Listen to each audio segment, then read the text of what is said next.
Live from Pier 3 in San Francisco, welcome to Bloomberg West, where we cover the global technology and media companies that are reshaping our world. I'm Emily Chang. Our focus is on innovation, technology, and the future of business. Let's get straight to the rundown.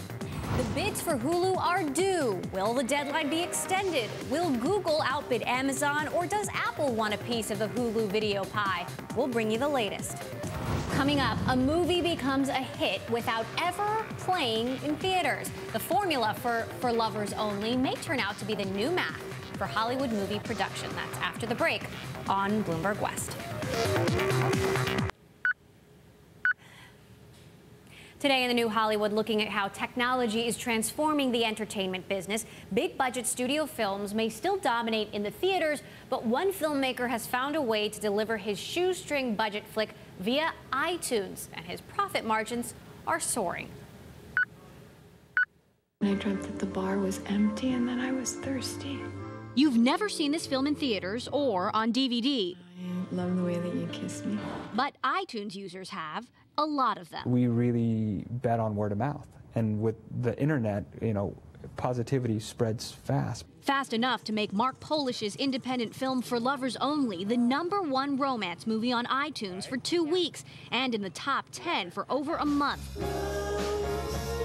The whole picture was filmed in 12 days for next to nothing, with this $2,500 camera Polish already owned, an impossible feat for a studio project. Their investment is hundreds of millions of dollars, so if you want to make one of those types of movies, you're definitely going to have to go there. We're not as beholden to any kind of studio requirements, any studio accountants, which means there's more freedom for us to create. The internet became attractive when Polish and actress Stana Katic realized that studios wouldn't be interested. So Katic agreed to a paycheck only if the film turned a profit, an unusual role for the star of hit network show Castle. Castle is great because that allows a certain freedom. I don't have to worry about paying rent on a weekly basis or monthly basis. For Lovers makes money through downloads on iTunes, $4.99 to rent for 24 hours and $14.99 to buy.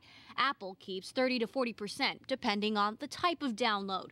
Though the filmmaker's estimated $300,000 profit so far is minuscule by studio standards, some big films have recently lost tens of millions. The sci-fi action flick Cowboys and Aliens had a budget of $163 million, but only brought in $108 million worldwide, while the Reese Witherspoon comedy How Do You Know had a budget of $120 million and earned a measly $49 million worldwide. If iTunes, in fact, continues to grow, and if Amazon and Netflix and those types of online distribution methods continue to grow, it very well could be a viable option for a lot of these smaller filmmakers. So the addressable market will grow, so I think this will be a market that Hollywood will look at increasingly over time. Memories are made of it. Of course, if you're not Stana Katic with a hit show or Mark Polish, an already established director, you may not be able to survive on internet alone.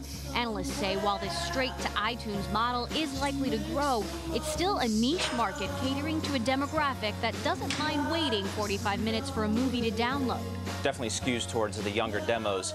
And the demo that's used to interacting with iTunes, for example, that's used to downloading music, downloading video. And with the big studio shedding lower budget arms like Miramax and Rogue Pictures, films like For Lovers Only may soon be seen on the internet only. There is a generation that's growing up that's doing nothing but watching every piece of content on the web. Oh, we're just starting. Okay. This is one small step for the independent filmmaker.